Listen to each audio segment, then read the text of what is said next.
Welcome to the Musicians Roundtable. Today I'm interviewing Ben Salfield, whose book, The Lutenist's Handbook, a practical rough guide to playing Renaissance lute, has recently been published. I've got a copy of it right here, and Ben has agreed to discuss it with us. So, good evening there in Cornwall, Ben. How are you tonight? Good evening. It's a late evening here in Cornwall, and it's nice and warm for once. Ah, it's warm here in Los Angeles. It's about 2:30 here, and it is about 85 degrees Fahrenheit. So Oh we're cooking in the late spring. So this book is something that I'm really excited about. I've read through the whole thing. I've got some questions and a few comments here and there, perhaps. The first thing I wanted to ask you is, how did you come about to write this book? wow. Well, as you probably know already, I've published quite a few editions in the last couple of years with Peacock Press here in the UK, and they asked me if I'd be interested in writing a book. We originally had dinner with the publishers, and over dinner they were talking about the idea of a top tips for lute players or something like this. And that's what I started off doing, and it kind of developed from there, because it occurred to me that while there were relatively lots, there's the various sort of guides to playing lute music, that there aren't any really what I call really practical ones that just deal not only with technique, which is all obviously important, but also with things like how to choose a lute, what kind of strings should you get, how do you tie the frets, all these practical things that people struggle with. And I like to look through the different methods of, for example, holding the instrument. It's a notoriously awkward instrument to hold, and do a little examination into what works for some people and what works for others, and come out with ideas that will help possibly lute students, but also teachers who are teaching the lute to the students, and also guitarists who want to move across to try this music. Sort of give them a practical helping hand with how you go about setting off on your early steps. That's that's great. I know for myself, I'm certainly not a lute player, but I have a Renaissance lute. And whenever I have a student who is going to be exploring music of, for example, John Dowland or Francesco de Milano or many others, I get my lute out and I have them feel the instrument, feel what it is like to play the frets, to play a few chords or a melody on the first string, because I know that for myself, the first time I played the lute, it utterly was a shock. And the whole approach that I had to playing this music really started to change once I had played the lute a little bit. So, in that respect, one of the first amazing things about the lute has to do with the strings, whether they're gut or nylon or other synthetic materials. And I'm wondering if you could just talk about lute strings and how you approach thinking about them and choosing them. Well, originally all lutes were strung with gut, and it was in 1659 when Samuel Hartlib, who was a neighbour of Samuel Pepys, wrote that Goretzky hath an invention of lute strings covered with silver wire, or strings which make a most admirable music. And they were the first, that was the first reference, 1659, to wound strings. And nowadays there are a great many choices. Each one has its different pros and cons. A lot of this is down to personal taste. But in brief, there are three main choices, and they're the gut strings, the original, most authentic strings for the lute. They're quite comfortable, but they're quite expensive. I find them quite hard to keep in tune.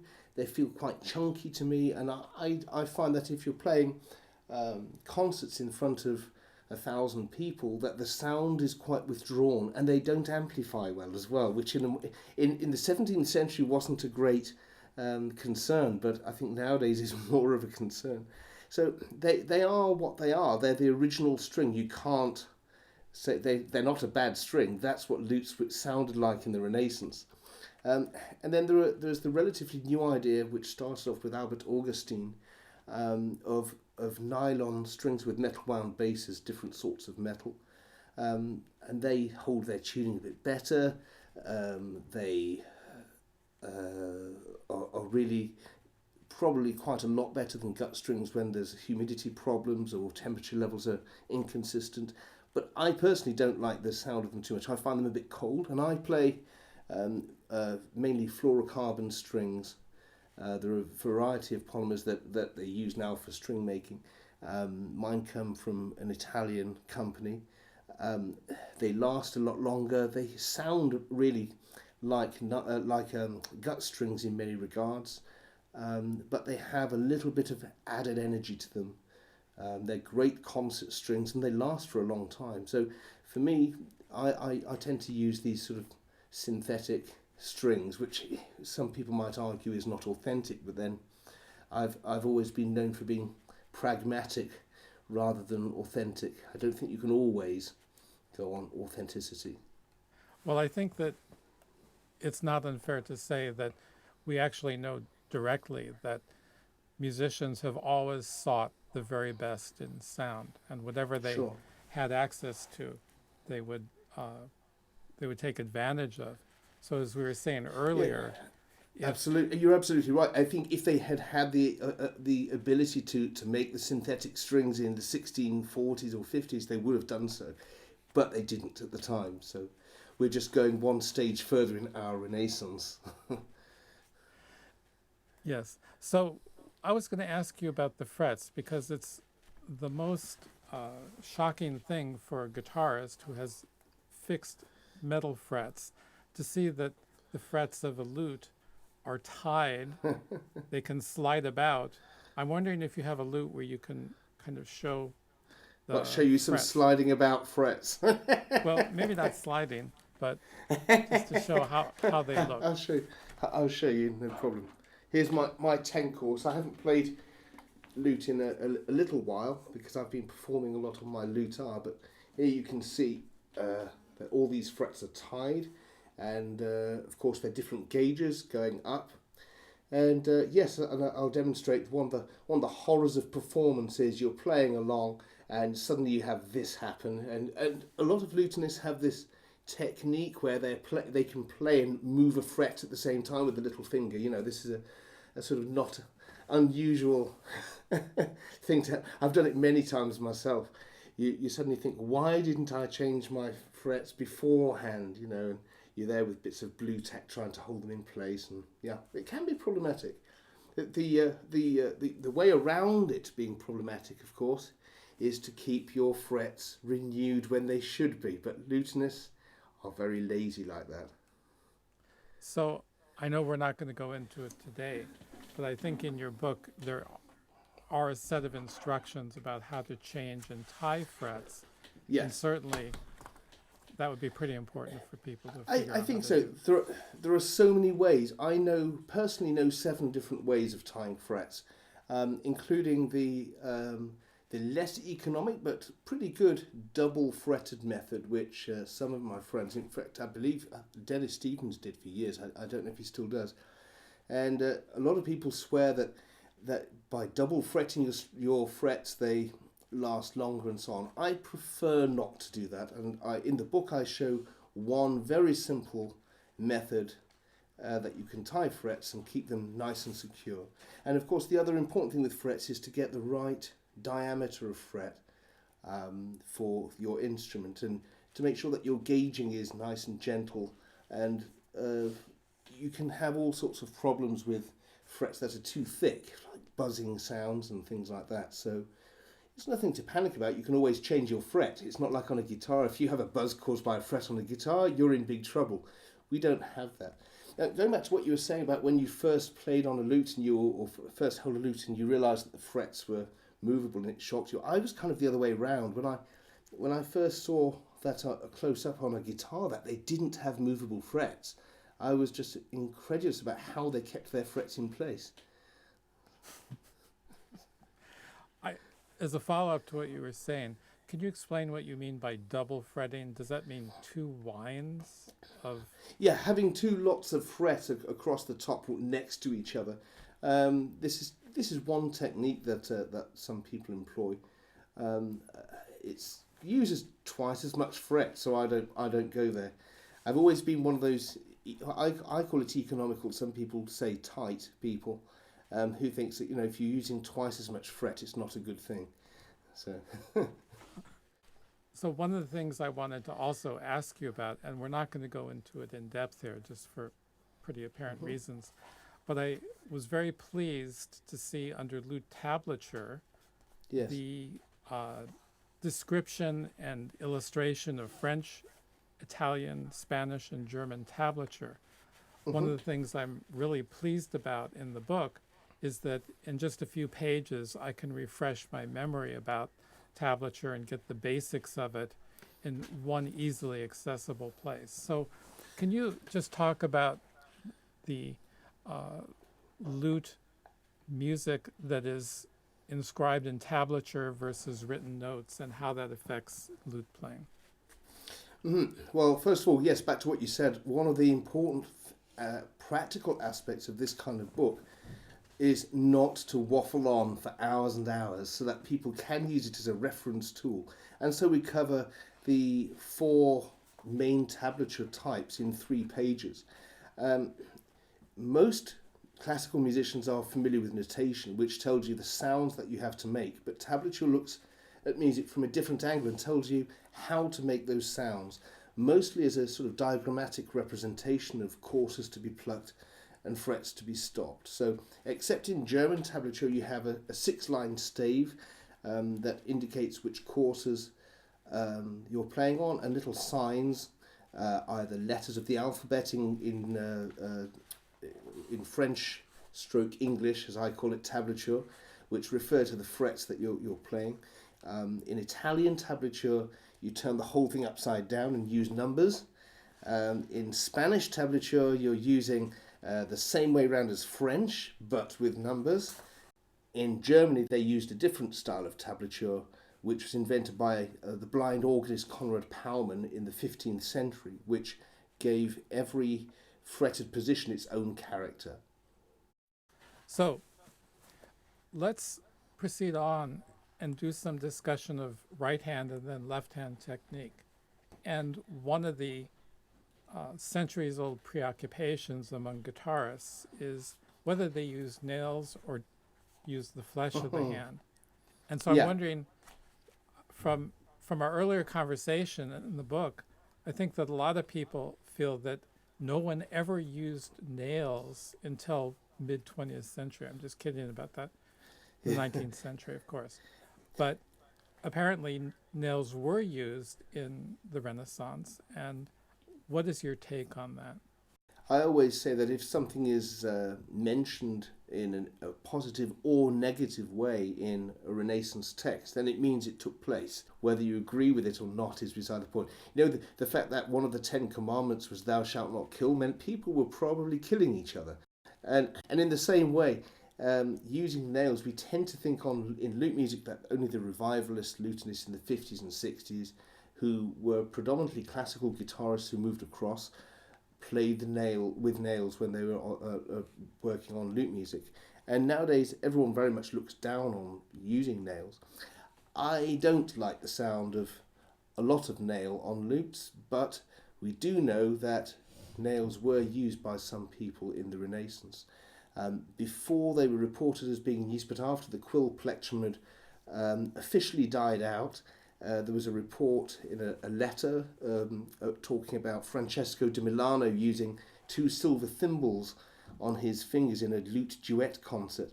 And inside these thimbles he had these quills, and he played with a sort of finger pick, which is sort of very reminiscent of country music or something like that nowadays. And people like Piccinini explicitly said that the thumbnail should be quite short, but that other nails could be longer. So the implication there is that some nail is okay. Thomas Mace talked 1676, if I remember rightly, said that you shouldn't play with nails Um, he says, some maintain it is the best way of play, but I do not, because the nail cannot draw so sweet a sound from a lute as the nibble end of the flesh can do. And I go with him. I think the nibble end of the flesh is the best way of playing the lute, but I think that there are some people make a really nice sound with it, and I certainly don't think it's something we should look down on. I think we should look at it as being as different as a guitarist who doesn't play with nails. And amongst those people, you can include people like Fernando Saw, for heaven's sake, and Ben Salfield, who's also been known to play on a guitar with no nails whatsoever. So I think overall it should be a bit of live and let live with it, but with encouragement to keep the nails at least short. Yes. So one of the things that is not quite typical, I think, in classical playing is the thumb-finger alternation in the right hand. Can you discuss that a bit? Yes, it's always been a custom in modern times for lutenists to adopt what they call the thumb inside technique. Now, before polyphony in lute music, lutes were played with plectrums, usually something like a quill or something like that, which was held between the first finger and the thumb, and you had an up and down movement. And this comes across quite well. I'll show you on a lute. It's not about the sound you make. We're not looking at the sound here, but just about the action. And what we have,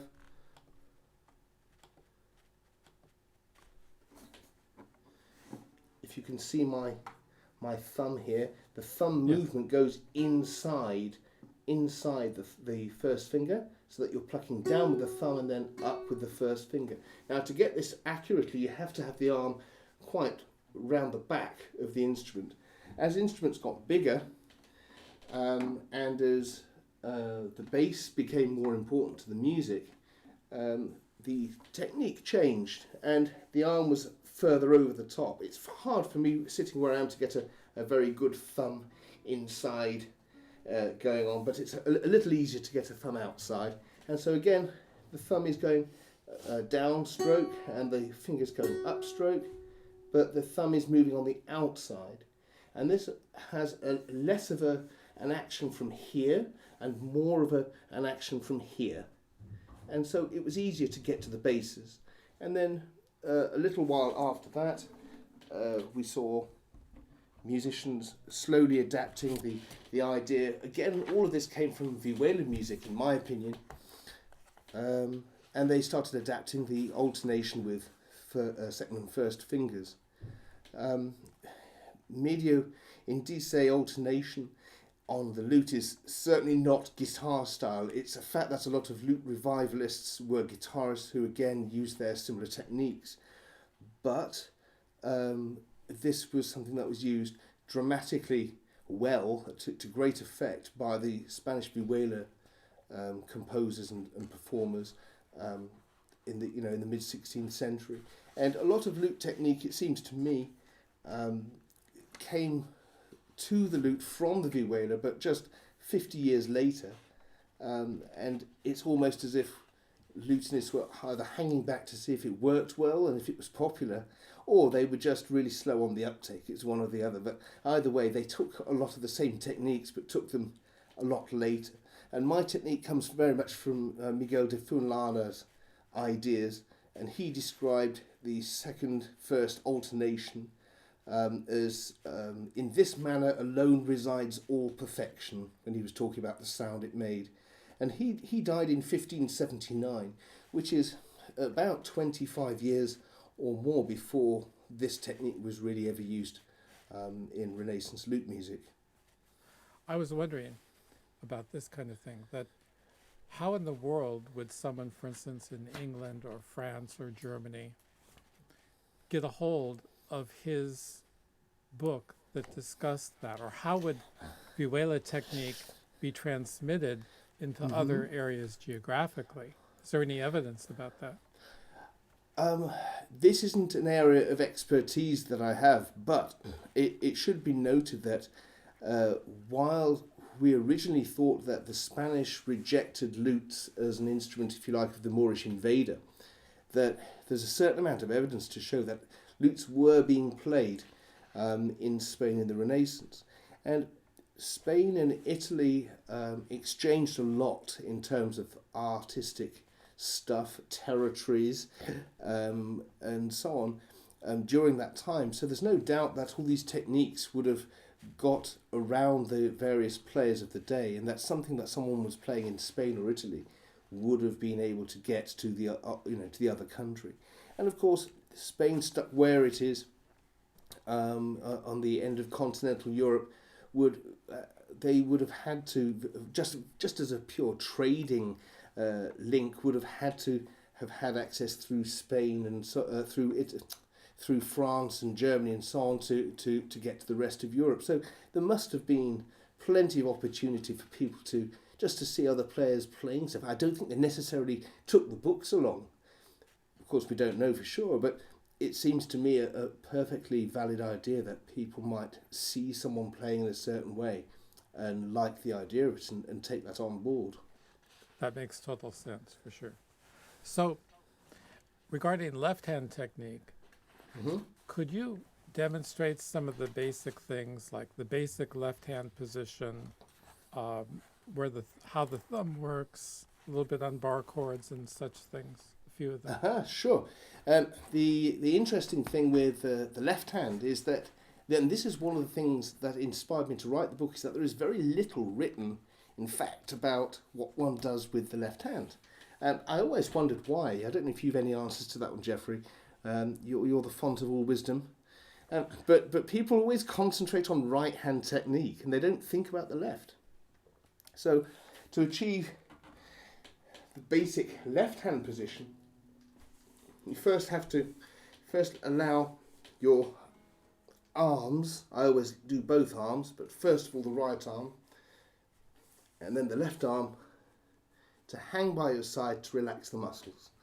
And then if you bend your elbow and lift the hands, so that your first and second fingers press down just below the first two frets on the top string. I'm moving across, realizing that the camera was no longer on me. The thumb then rests on the lower part of the back of the neck, about halfway between the two fingers and directly opposite them. And that gives it that little bit of support. The fingers should be slightly curved, not touching against any other string, and the web space between the fingers goes below the instrument. You always see people, especially on guitars, where of course it's easier because you have a narrower neck, end up with the thumb web space touching against the bottom of the neck. And so if you do that, you should have a nice relaxed position of the hand, and you can see the fingers curve very slightly. There's a great description of this in a Geoffrey Goodman classic teaching guide, where you show, if I remember rightly, about the fingers curving slightly directionally to away, like a sort of fan shape. I can't remember what the words were used to describe it. And it's a very natural feeling position and very comfortable. So there's your basic left shape. Now when it comes to the bar chord, what a lot of people don't get quite right is the thumb position. The thumb is so underrated, and in fact it's the most important digit of the left hand. You can play music with missing a finger pretty much, but you certainly can't play music missing your thumb. And I always found that an examination of medical books could show how important it is to make sure that your tendons and so on are not stretched in the wrong directions, and that you use the strongest digits for the most pressure.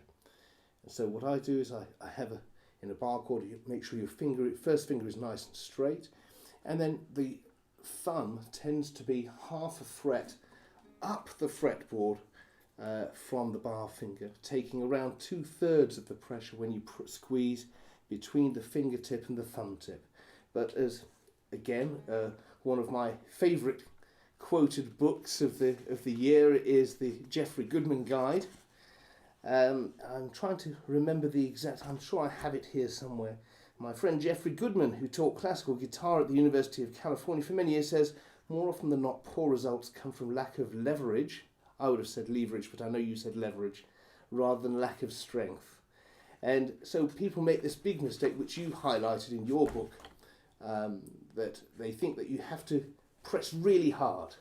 You don't. You just have to press hard enough, and that's the important thing. Yes, I could say that something that I say as a corollary to that is if you're playing on the guitar and you think, I need to press harder, it means that you're already pressing too hard. Absolutely, yes, yes. Yes, it should. Everything should feel as relaxed as possible. And more often than not, when there's a problem with, say, a bar chord, it's usually that people are really trying too hard, I think is the best way to describe it. And you should just relax, look at the logical reasons for something not working, and get those straightened out. There's nothing very hard, in fact, about playing music. As long as you do everything perfectly and it won't go wrong. Yes. That's something that it's easy to forget about. But thank you for the reminder. One of the really very intriguing subjects in your book that is introduced in the left-hand chapter of subject matter is the idea of finger mapping. And I'm wondering if you could just give a brief overview of that so that we could have more of an idea of what that's about. Yes, it's something that's caused quite a stir. In fact, I've been asked to write an entire book on this, which I think will probably happen later in the year. And the idea behind finger mapping, it's a concept I came across around 30 years ago. And when you're playing from tablature, you play using a different mental sort of concept. And in the same way, interpreting the movement between individual notes and chords also should change, in my opinion, when we use tablature. So instead of thinking about pitches and so on, we have to think about hand positions, the direction that we're going in a physical sense I'm talking here. I think I said in the book, if I need to get to Timbuktu, I don't need to know where Timbuktu is geographically on the planet. I need directions on how to get there. And this is part of the idea of finger mapping. It's a system that allows for instant, high-speed mental recognition of patterns, of positions, and of how best to overcome left-hand problems. So I'm not going to give too much away, but the thought process behind it is vital. And one of the things it concentrates on really is programming the subconscious to be able to deliver information that we need to recall at high speed, and not to allow it to get held back by other considerations that are really not important.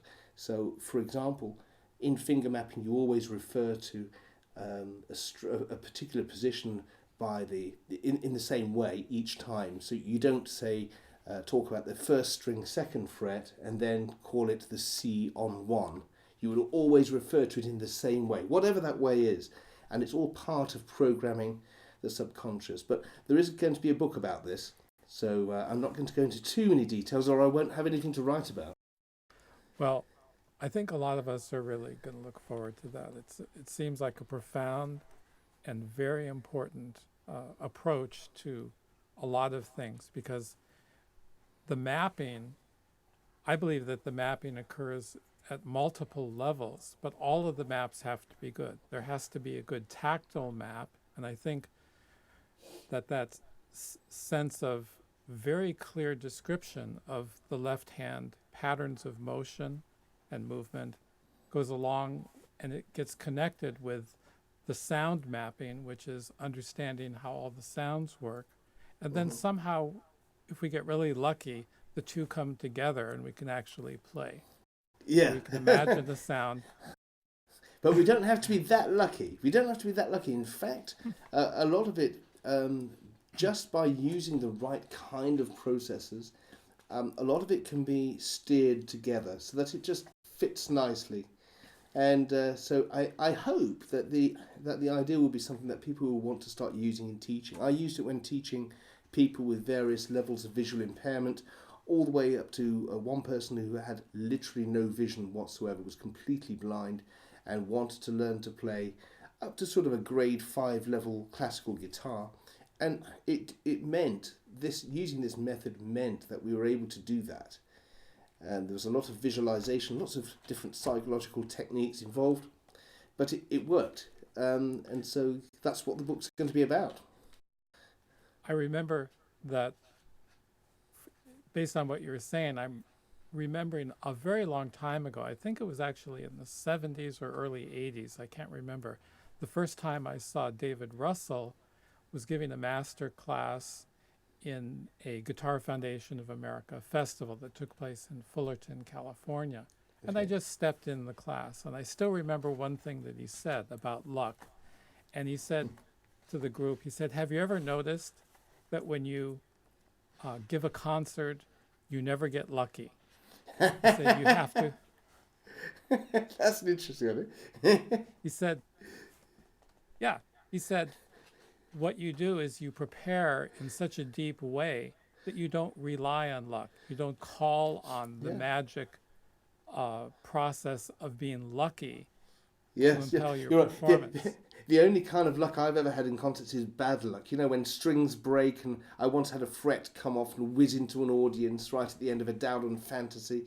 Things like that happen. But yes, you're quite right. There is no such thing, in fact, as good luck with a concert. It should be perfect preparation.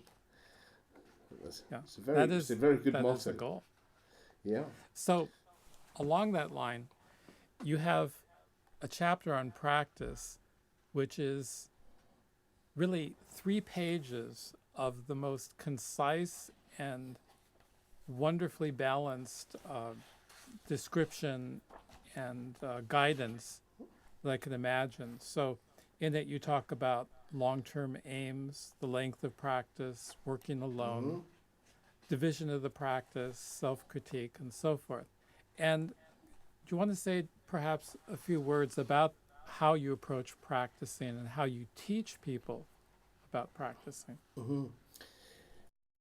The most important thing for everyone is to establish a routine, in my opinion, and that's a very personal thing.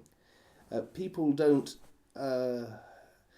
always have the idea that it's as good to play for half an hour every day as it is to play once a week and blast out 5 hours. Well, really, it's the best thing you can ever do is to get a routine where, even if you play in short bursts, that you're working in an organised manner towards a goal that is specific to what you're looking at.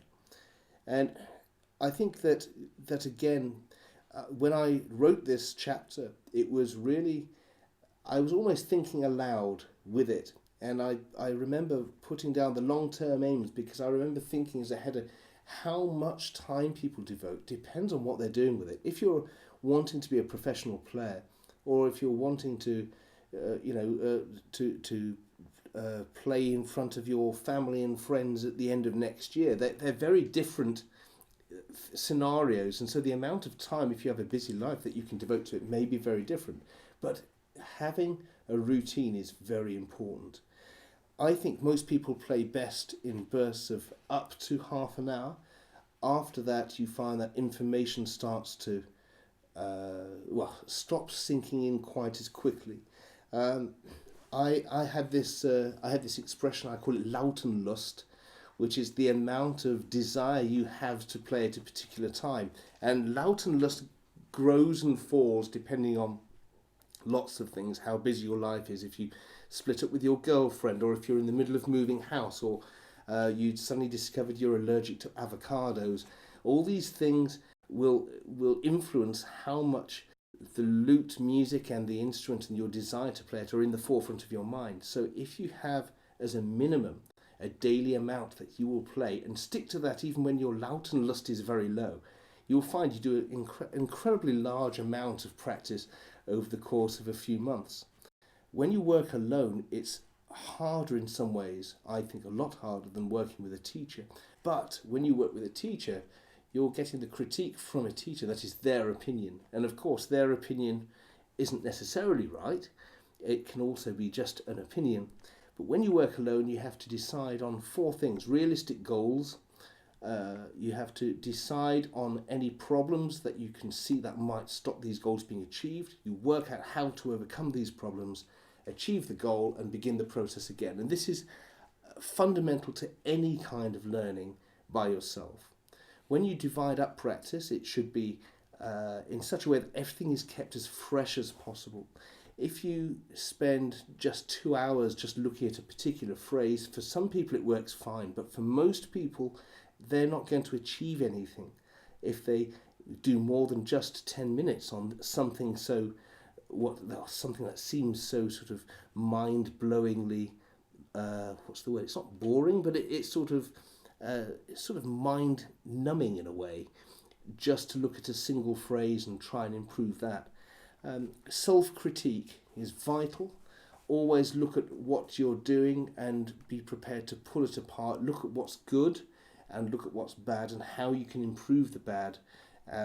Playing slowly. There's nothing you can say that's more important than playing slowly. Looking at the mechanics of the order of your fingers, doing all this stuff at quarter speed, at half speed, speeding that up slowly. Looking at just at the way that you pluck a particular note. One note can make the difference in a piece of music. One thing I believe a lot in is one-handed practice, where you say take a piece of music and you examine the technique you're using just on the one hand. The other hand, you just let it by your side, just play with the one hand.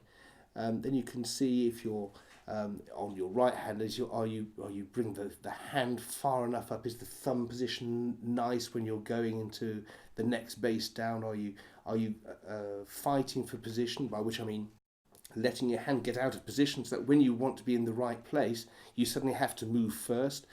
And then on the left hand, you can see things like the order of the fingers and the pace that they have to move at, the direction of movement.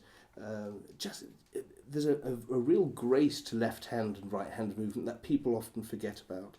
But the most important, I always say to everyone, the most important is please play it slowly.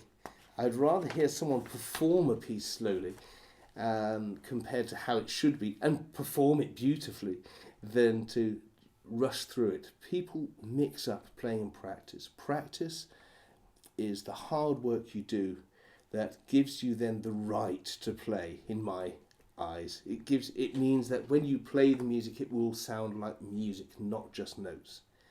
So practice separately to your playing.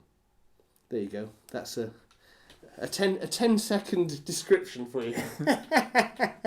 Well, 10-minute description, 10-hour description for you, Jeffrey. those are all very useful things, and particularly when someone is in the midst of, those are overview statements, but it always comes down in practicing to the specifics.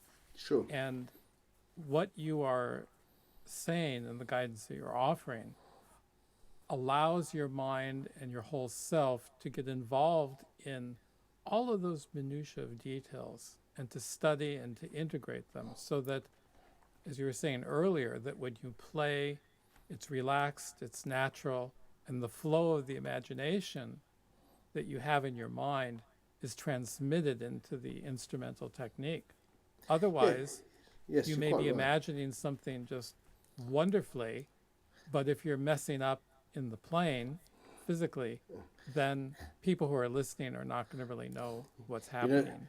There's one guy once said to me that he always thought he played better when he was drunk. It turned out that it was just him who thought he was playing better.